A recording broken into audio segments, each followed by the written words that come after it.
La République tchèque fait don d'1 million d'euros à la Bosnie-Herzégovine, en ex-Yougoslavie, pour renforcer le contrôle des migrants à la frontière. Alors je vous rappelle que la République tchèque fait partie de ces nombreux pays d'Europe centrale, souverainistes et chrétiens catholiques, qui résistent au gouvernement de Bruxelles. Et dernièrement, ils ont boycotté le sommet de Bruxelles sur les migrations.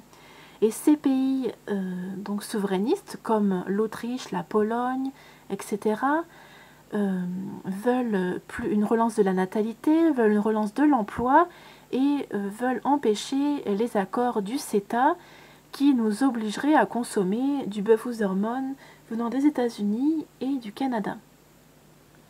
Les autorités de Bosnie-Herzégovine feront tout pour protéger leurs frontières de l'immigration illégale, a déclaré mardi à Sarajevo le ministre de la Sécurité, en recevant une donation tchèque d'1 million d'euros destinée à la police aux frontières, avant d'ajouter que Sarajevo comptait dans ce but sur l'aide des pays de la région, ça veut dire des pays d'Europe centrale et donc des pays de Visegrad. Ce sont les seuls pays qui osent résister à la politique dictatoriale de Bruxelles. Voilà, ce n'est pas la Suède qui refuse les binaires, donc qui est non-binaire. Ce n'est pas la Grèce qui est en train complètement de mourir à cause de la politique d'austérité.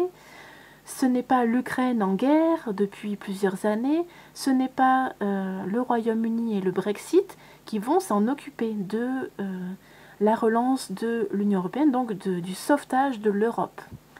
Le ministre Dragan Mektić a fait cette déclaration suite à la signature d'un accord avec l'ambassadeur tchèque en Bosnie-Herzégovine, Jakub Skatnik.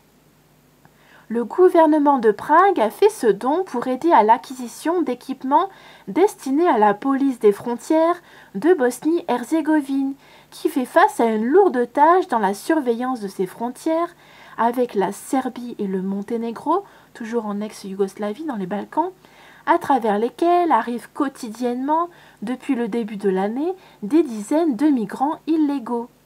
L'argent sera destiné exclusivement à l'équipement technique des policiers aux frontières, caméras thermiques sophistiquées, drones équipés de caméras et appareils de détection de présence à bord des véhicules, a précisé Mektić.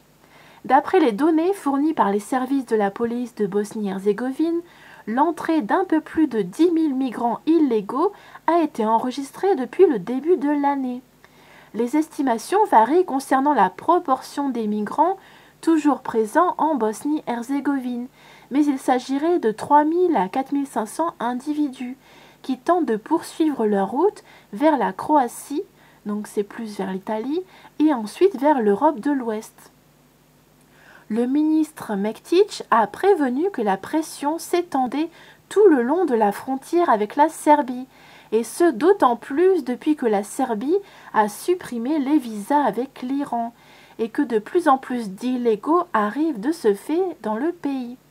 15 à 17% des migrants illégaux qui arrivent en Bosnie-Herzégovine sont justement des Iraniens, en troisième position après les Pakistanais et les Syriens. Aucun des migrants illégaux n'a obtenu l'asile en Bosnie-Herzégovine, ni ne devrait l'obtenir, car il s'agit de personnes qui ont quitté leur pays pour des motifs exclusivement économiques, a affirmé le ministre. Ceci est un problème européen qui nécessite une solution européenne.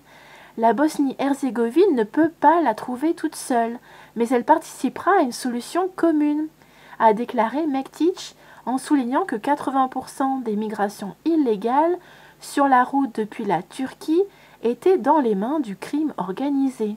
A plus.